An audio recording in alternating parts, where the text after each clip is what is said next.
రాజు ఒక వ్యక్తిని వేడి నీటి కుండలోకి తోశాడు, మరియు రాకుమారి వెంటనే తన మాయా ఉంగరాన్ని కిందకి విసిరింది. తదుపరి క్షణంలో ఆ వ్యక్తి కుండ నుండి ఎగిరి బయటకొచ్చాడు, కాని అతను మంచు కుండలో పడ్డాడు మరియు క్షణంలోనే గడ్డకట్టిపోయాడు. ఈ సమయంలో ఒక దహన ఇక కుండలోకి ఎగిరింది, మరియు ఆ వ్యక్తి మళ్లీ కుండ నుండి బయటకు ఎగిరాడు. అయితే చివరి కుండ వేడి నూనెతో నిండి ఉంది, మరియు ఆ వ్యక్తి దానిలో పడి మళ్లీ కదలలేదు. ప్రజలు ఆ వ్యక్తి వేయించబడ్డాడని భావించారు, మరియు రాకుమారి ఏడుపు ఆపుకోలేకపోయింది.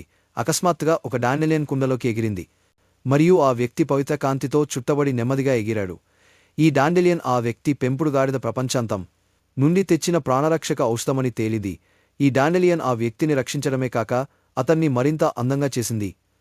కాని రాజు ఈ మార్పు తాను సిద్ధం చేసిన 3 కుండల వల్లనని భావించాడు, కాబట్టి అతను 2 కుండలలోకి దూకాడు.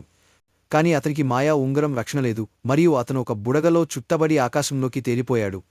ఆ వ్యక్తి అందరి మద్దతుతో కొత్త రాజు అయ్యాడు, మరియు అతను రాకుమారితో కలిసి దేశాన్ని పరిపాలిస్తాడు.